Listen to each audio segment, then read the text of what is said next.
I see people opening up their own little side hustles. I know where I want to go, and I'd rather make that happen sooner rather than later. You got to reinvent yourself. Can you move forward faster than your old version of yourself from yesterday when it comes to being a leader? That's the formula. I like your story. Even at 20 years old, you got a story better than mine. Because my family is really very military oriented. A lot of serve uncles, aunties, grandfathers, and I felt like if I didn't serve, or if I don't, then I kind of be letting them down, even though I've already talked to them about this. And many uncles I spoke to always say a few things. One, you'll know when you're ready. Number two, if you're not fully committed, your heart's not in it, then don't go. And then number three, you have to be okay with being quote unquote under the government contract. And I thought about all those, right? And there's nothing wrong with it because it's very noble and I want to serve. I did the Young Marines program. I know a lot of people laugh at it, but it kind of gave me a glimpse of what life in the military would be. But I thought to myself, if I go, reserved or not, I'm still under contract, right? But will I be able to balance that? Because I really feel that the goals and dreams that I want, especially in fitness and the financial issue, what I've been seeing, what I can provide, especially to my family and what we had 5 years in life. I really felt that if I do that in the military, I feel like I'd be losing time. That's why I'm so caught up. People are like, well, are you going? Are you not? The number one reason why I felt like I want to go as long as maybe my ego was that a lot of people classify me and say, oh dude, were you in the military? Oh, you look like it. Really, people I've never met. They say I look and talk like this. And it could be my associations, the military associations, or my family. And I was so close this last year, January, before COVID happened, to go with my good friend to boot camp. But then I pulled out like, no. Because every time I take that step, whether people like to call it fear or not, I just feel that I'm not 100% in it. And I was told by one of my counselors that I heard it. Which way I decide or not, I'll be happy, without a doubt. But it's about, am I able to live with the consequences? And to be quite frank, if I'm 1,000 miles away, or even at train, just saying, and there's something at home and I can't help out, or my team needs me or something, and I can't be there, that's gonna bother me a lot. I'm a FOMO kind of guy. I love to be there. I like to be as much as I can. A lot of my family members, they always ask me that question. It kind of still bothers me. Are you joining the military yet? Are you in that? You know, I'm kind of at this phase where I'm like, you know what? Officer selection is competitive anyway. Let me just see if I qualify. I'm there right now. But my main thing is, I'm a guy that really likes to talk to people. I'm a guy who likes straight answers, like, okay, like a coach. Right, desire to do this, right? Done deal. Business owner. That's why being business owner at first was a little tricky. Yes, I'm coachable, but coachable to my own self. That's the fine line. I like your story. I like your story. Even at 20 years old, you got a story better than mine. Oh, wow. I mean, you know, what can I say? You're just unique, man. You know what you want at 20. You see a better future for yourself at 20. And you're actually taking in control of your life much better than I was at 20. You set the expectation of what you want at such a high level of a bar standard. I'd be like, bro, I'm just like, can I just go party for a little bit and then I catch up to you and start a business? You know what I'm saying? Hey, I commend you for you're beyond your years. And when I say this to you in the very most respectful way, you basically, you're an entrepreneur that wants to just help and serve. At the end of the day. When did you start having this type of mentality? That's a great question. And to say, it caught me off guard a little bit, but not so. Meaning, growing up, I always dreamt, okay, that's why I love living in Burlingame. Catch this. My dream car is a Range Rover. And I see that probably 10 times a day. So growing up, I always thought, mom and dad don't want that. And you know, getting the answer work hard and you will achieve it. Go to school, correct? And I believe that. But as I started to grow up and develop, especially in high school, I see people opening up their own little side hustles. And before, I'll be honest, I was that guy, I'm good. I'm gonna go to school and figure out my way from there. But senior year is when it hit me. I'm like, okay. What inspired you? Or who inspired you? Or what inspired you? It was actually my godfather. What does he do? He's a senior broker in the finance industry. Well, actually, I'm under his team. I brought the conversation to my folks, especially my dad. Your dad? Oh, yeah, okay. Big G. Yeah, I said, okay, I'm going to school, but I don't want to pull out loans. Hence, the reason why I went to City College first. I did not want a single loan. I didn't want that thing to haunt me for the rest of my life. I told him, I'm not going to do this. He said, get a job, work hard. And at the time, I was really into kind of getting a Nike discount, but also working iHeartRadio because I used to always go there when I was part of DJ Club.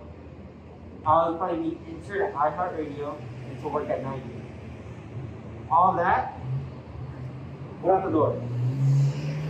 And then my godfather started asking me what my plans are, my goals.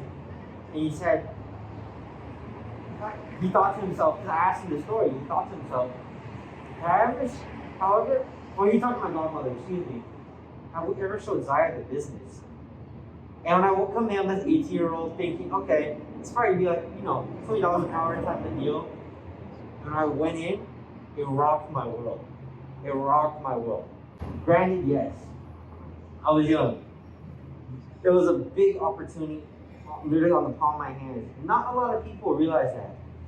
And not a lot of people realize what the financial industry is. Yes, I've heard the comments, I've heard many things. But growing up and actually developing, realizing those comments nowadays, with all due respect to everyone, that's just their own sign of insecurity, that they're not ready for that kind of opportunity. And I'll be honest, and I told my godparents. Before when I was new, I was insecure as well. I'm like, can I even do this? I used to question myself, can I do this? Can I even make $1.50? Putting someone's money away or helping them save and grow their money? But now as I grow, I look back, I'm glad I went through that stage when I was 18, 19. And now I'm 2021, it's only up from here. Granted, yes, challenges may get a little more difficult or a lot more responsibilities in the business with a growing team. But I'd rather have that any day than nothing at all. And I always tell them this, and I always tell my mom this as well, even my dad. If I didn't find out the business from them, where would I be right now? Not only in the team environment, because they're like my second family now, the whole team there. But granted, yes, I'll be still working cadets with San Francisco Police Department.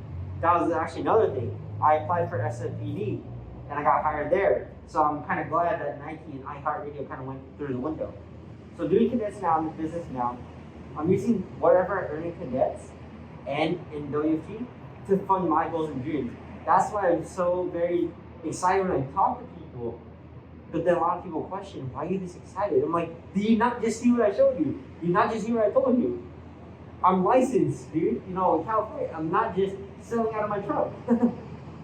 So, senior year was when it all kicked off for me, and I got that spark, like, I can do this. This is actually possible. This is not just for the quote-unquote rich people, Do you want to be a business entrepreneur, take control, or do you want to work for somebody else?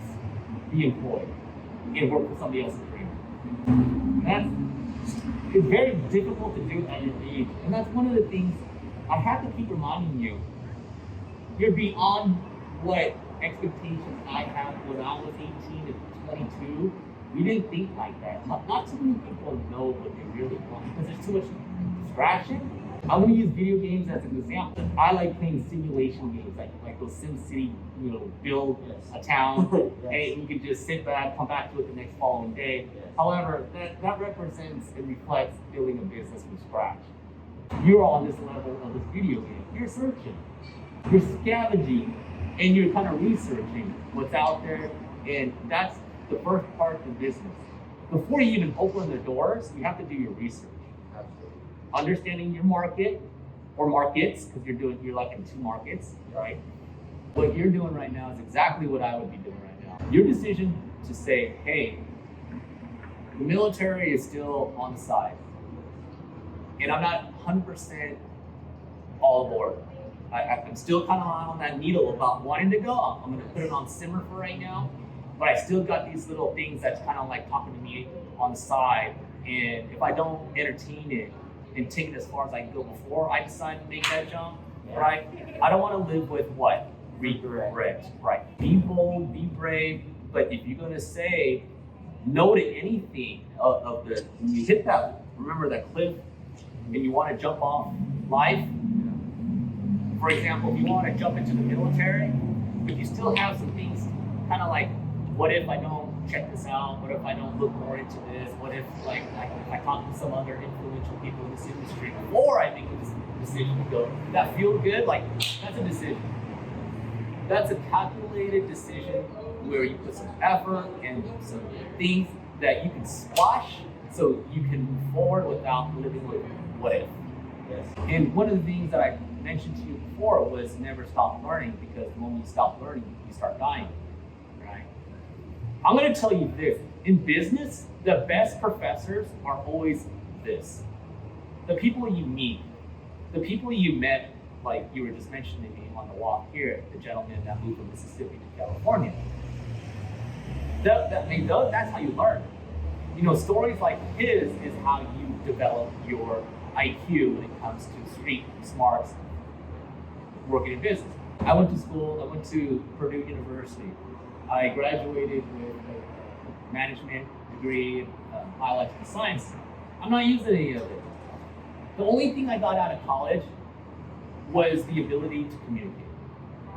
The ability to stand forth and be confident and say, hey, what's up, man? Hey, what's up, man? Because in business, the number one rule in business is you're not a business unless you are a marketer first. What's up, man? You can have the best product ever made that nobody even has, or even no technology is ever invented, but if nobody knows where you're at, if nobody knows what your purpose or what your values and what your business is all about and represents, who's going to know? That's marketing. So my point is, what you're doing right now, you're going to class. And what you did, this is the key thing, you're recruiting. You recruited me. That's human resources right there. That's the department. Do you understand what you're doing? You're doing it subconsciously, which is part of the tactics of running a business every single day mentality. Because you got to recruit talent. You can't. When you become a business, you're going to understand you're going to hit a plateau. Not a plateau where you're stuck, but a plateau you're just like overwhelmed. Like, I got to do the finances. I got to find people to work for me. I got to find someone, maybe someone who could probably run my social page. I don't know, because there's going to be times when your personal life where you're going to be needed, and you're going to have to step back. What I learned was from experience. I was very raw. I had as much intention to win as you. I was pretty much a direct reflection of you. But I just knew in order to keep going, every day is a fucking battle to absorb knowledge. And how do you do it? You try something, if it works, write it on the board. You're developing your new handbook on how to run a business. Your owner's manual as you go on the fly every single day. Every manual, especially in the book in the back, says caution or warning. Don't do that. Running a business is the same thing. There's going to be people, let's keep it really narrow. Employees that I had to hire, I had no clue what type of person I'm really looking for. I just thought, okay, he has to look the part, pretty obvious, and he has to be able to speak English, because everything else in my head I could train him. Because the backstory is I had experience working in general nutrition centers for a number of years, so I already had a leg up. But this is different. This is my own reputation as a business moving forward. So I have to kind of, pick up some of the experiences I learned in retail or corporate and bring it and make it into mine. Now, I thought I was pretty and this is really important, side. And this is what you're doing. And I want you to understand this right now. Remember I talked about the way you think? You have to make sure you are at an awareness of yourself. Like no matter what, your character, who you say you, how you want to run a business moving forward after you open the doors is exactly a direct reflection of you. My point is, you are the business first. The building, the four walls around you is a direct extension of that business that you created. So you have to understand how you work first. You have to get to know yourself. What triggers you? What pushes you? Can you take no? Honestly, can you take no again? Can you take rejection? No. The only way you know if you're doing it right is you get that person to come back again. The market will always tell you. It'll never lie to you. Who's going to win at the end is the person that stands out above the competition. That's it. What makes you unique? It's that connection. It's a connection. It really starts with you. So if you're polarizing to the point where you can walk on water and sell anything, that's one thing. That's a salesman. But they really want to know, can you do it again? And are you genuine? Are you truthful? Because you're a brand. You're like Air Jordan. When you think of Air Jordan, you think of greatness. You think of, hard work ethic. You think of winning. It's just a damn shoe. It doesn't make you jump higher, but that's what you buy. You buy the symbol of what it represents. You is what I'm buying from. I'm not going to buy from this, whatever your store name is going to be. I don't even know. I just come because I trust you, Zion. So at the end of the day, your business is you. And the number one thing that you have to always remember that if I can give one bit of an advice of let's say one word, it's your truth that counts the most. The truth is your trust with people. That's why I go to maybe I'll drive an extra 10, 15, maybe an hour drive just to go to a place where I know I'm going to be getting taken care of. It's worth it to me. When you create the business, your values, morals, beliefs, principle, all of that lines up with that business before you open up. Does that make sense? Before you start anything, because here's the reason. If you open up a business, and I'm like, wow, greatest service, greatest experience ever had, and I come back to you again, right? And I in fact, I refer my friends and I refer my family because why? I know you're going to take care of it, and you do. But what happens when you go outside your door and you do something stupid, and you see a write-up on the news, right?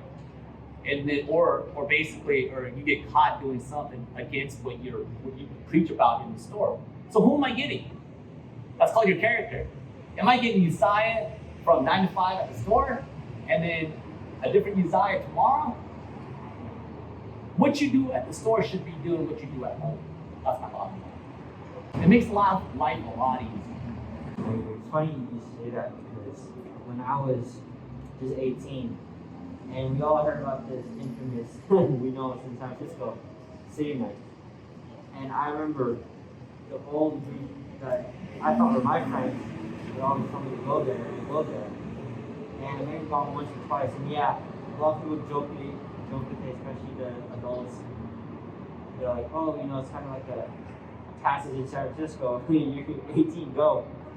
And I went once or twice, but then after probably the second time, I said, what am I doing? And I'm glad I realized that because today I look back at it. Yes, it's a learning experience. I did it. Cool, kudos. I never did anything wrong. I would just go, clean this day, go eat after, done, go home. Because I was wasting precious time, or I could be building that business and that wealth for my family, that I could give back to them. I'm really alive today, especially this god awful pandemic going on. I have all my family members here. Yes, I had close ones, close calls, but they're all still here. But what I'm trying to say is, but you don't know what's going to happen tomorrow, so might as well start today. And I said to my godfather specifically, I'm an idiot. What was I doing? And yes, I had to go through seasons of life, I had to grow, and I have this new vision now. So I'm really happy I realized that. And through high school, I'm glad I had the counselors I did and family members that worked there.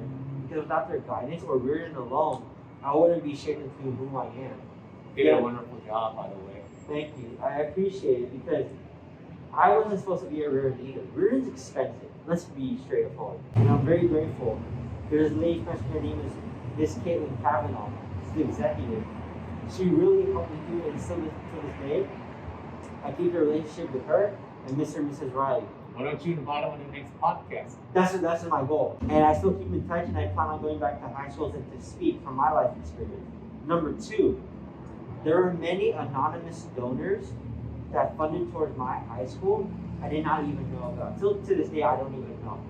I wrote a thank you card. But if you're watching this and that's you, thank you. I remember getting called into the office one day to a lady I'm close with. She says, I thought I was in trouble. I thought I was going to be able to go to school for or something, I never did anything wrong, but that's just me.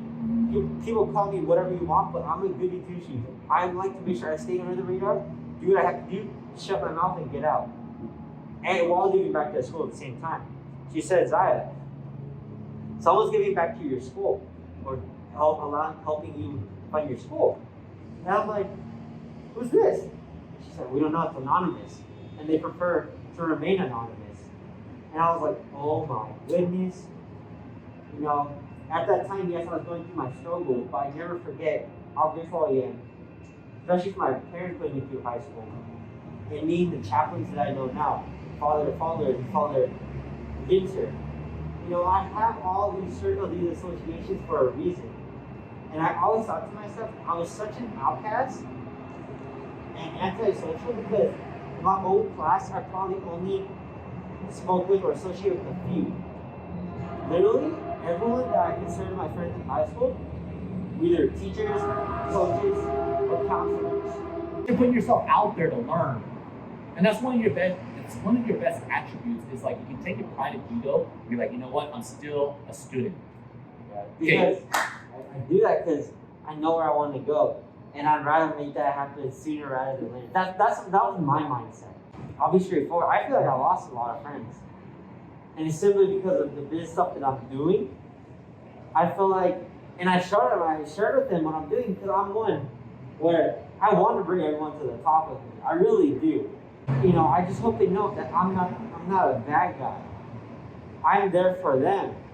But when I try to, and the number one thing that hurts me though is when people say, I support you, and I'm always there for you, but then, whoosh, I'm like, where did you go?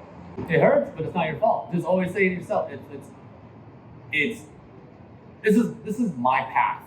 This is the path I'm choosing. This is the dream that he put in my head. He didn't put it in your guys' head. That's why you don't understand what I'm doing. When people have their own dreams and goals, they do their thing, and that's why I'm telling you, it's a very lonely road. You're not going to be able to bring anybody or hardly any of your friends with you unless you pick them because you see something that can help you get there. If they have the same mental, yeah, pick them. But it's not for you to decide because, you know what, do you first. You need to establish new friends. You're setting yourself up. So when they're doing their shit, wasting time playing video games, a week goes by, a month goes by, a year goes by, you do the same thing on the other side, but you put that much effort what they were doing energy-wise on the video games, but instead you're putting energy on like doing shit like this. What separates everybody else from the next guy? It's not about they're younger, they got more energy, they just got more equipped with more finances, they just know more people. It doesn't mean shit. Buy it. That's it. Thank you. It's what you know. It's what you know and how do you apply it. And then you use that what you know and what you read, what you listened to, and you put it in action. action. My parents, they always told me, do what makes you happy. And for them to say that gives me that freedom, gives me that, especially that extra drive that like, I want to kill it. There's a reason why I'm in all these businesses. I'm talking to people like you. I'm talking to people at the executive at my scholarship because they have something that I want or want to be, you know? And I'm very happy my parents gave me that freedom, or yet alone said, do what makes you happy, because everything that I do is going to go back to them. That's why I want to do it.